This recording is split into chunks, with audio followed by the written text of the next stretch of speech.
Eh Ludo, adieu, ça joue. Dis, t'entends les voisins, ils font de la musique, c'est drôle, hein. Qu'est-ce que t'as là? Waouh, waouh, qu'est-ce que c'est que ce truc? Mais ça va ou bien? Ouais, bon, ça a beau être un jouet, j'ai quand même pas envie de me prendre ce carreau dans l'œil. Ouais.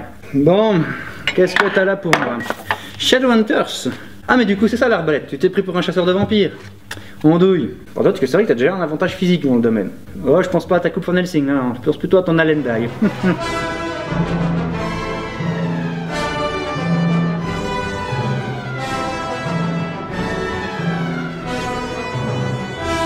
Bien, ok. Bon, 4 pages de règles, hein, c'est pas très compliqué.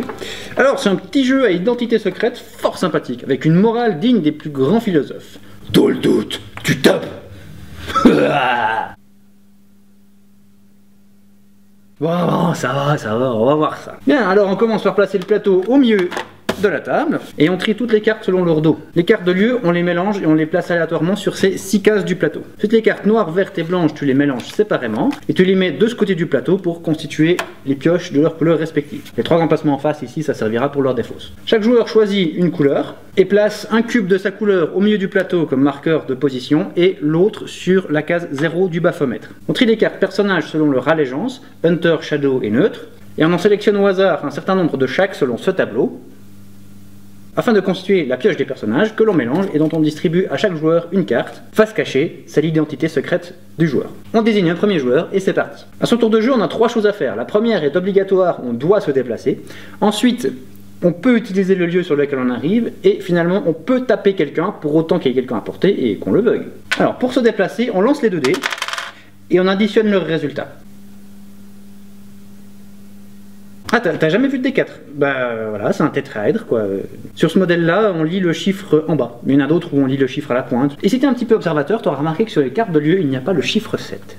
C'est parce qu'il est maudit. Mais non, je déconne, c'est le Joker. Quand tu fais 7, tu vas où tu veux. Sauf à rester sur la case où tu es déjà. Ça, t'as jamais le droit. Même d'ailleurs, quand tu lances les dés et que ça t'indique la carte sur laquelle tu es déjà, ben tu dois relancer. Ensuite, tu peux utiliser le pouvoir du lieu sur lequel tu es arrivé. Alors, on a l'antre de l'ermite, qui te permet de piocher une carte verte. C'est les cartes vision qui te permettent d'avoir des indices sur l'identité des autres joueurs. Par exemple, ici, j'ai la vision foudroyante, qui dit « Je pense que tu es Shadow, si c'est le cas, subis une blessure ». Et elles sont toujours dans cet ordre d'idées-là. Hein. Je pense que X, si c'est le cas, fait Y. Je, c'est moi, et tu, c'est le joueur à qui je la donne. Je la lis, secrètement, et si effectivement tu es Shadow, ben, tu prends une blessure. Et si tu es Hunter ou Neutre, ben, tu dis « Rien ne se passe ». Évidemment, tu ne dis rien à personne. Tu as juste le droit de dire « Aïe, ça pique » si tu as pris une blessure. Et ensuite, on met ça face cachée dans la défausse. Comme ça, il n'y a que nous deux qui savons un peu les infos qui ont été échangées. Ensuite, le monastère et le cimetière.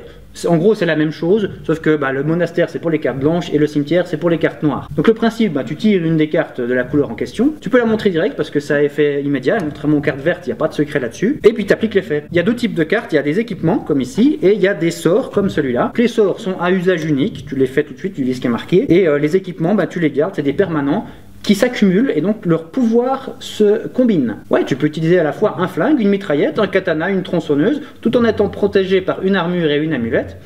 Je vois pas où est le problème.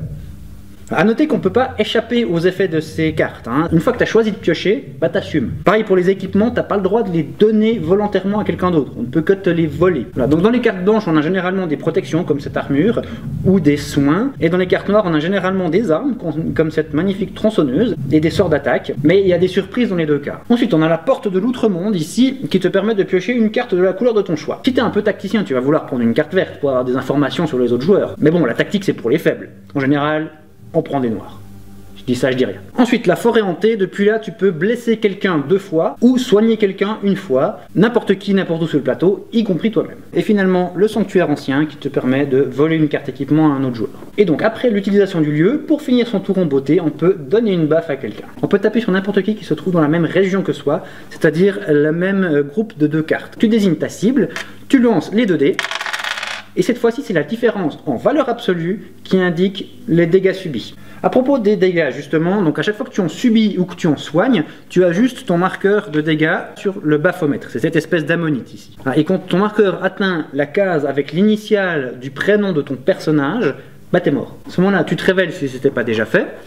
et on retire tes 2 marqueurs du jeu. Si t'es mort à cause d'un sort ou de la forêt hantée ou d'un truc comme ça, tous tes équipements vont à la poubelle. Par contre, si t'es mort à cause d'une baffe, le joueur qui t'a tué a le droit de récupérer sur ton cadavre encore chaud une carte équipement. Donc une fois que t'as donné ta baffe, c'est au joueur suivant à ta gauche, et on continue comme ça jusqu'à ce qu'au moins un joueur ait rempli ses conditions de victoire. À ce moment-là, c'est fin de la partie, et tous ceux qui les ont remplis gagnent. Donc sur ta carte personnage, tu as en haut à gauche son nom, avec l'initiale en grand que tu retrouves sur le bafomètre, à la case correspondant au PV de ton personnage que tu vois ici au milieu à droite. Au milieu à gauche, tu as l'allégeance de ton personnage, qui est soit Hunter, soit Shadow, soit neutre. Et ensuite en bas, tu as le texte avec les conditions de victoire et le pouvoir spécial de ton personnage. On ne peut utiliser sa capacité spéciale que lorsqu'on est révélé. Et on peut se révéler à n'importe quel moment, même pendant le tour d'un autre joueur. Alors, commençons par les Hunters.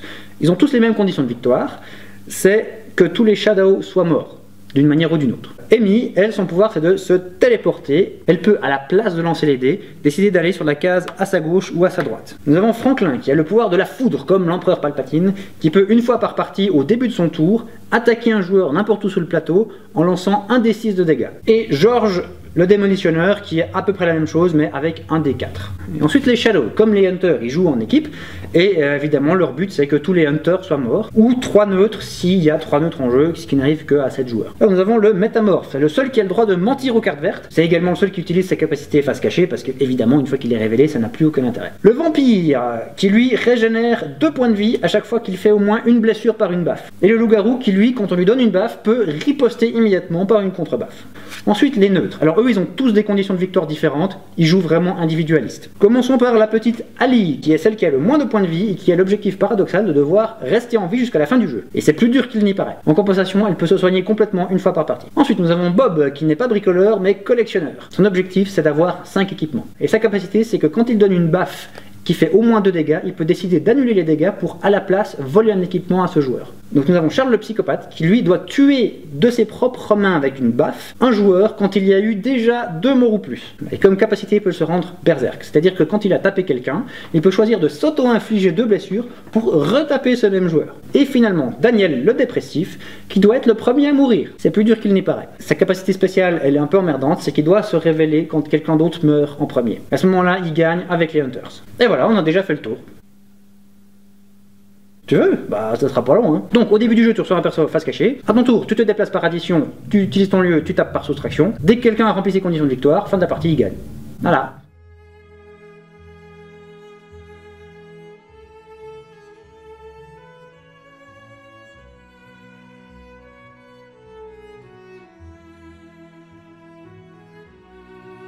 À 6 joueurs, il y a 2 Hunters, 2 Shadows, 2 neutres.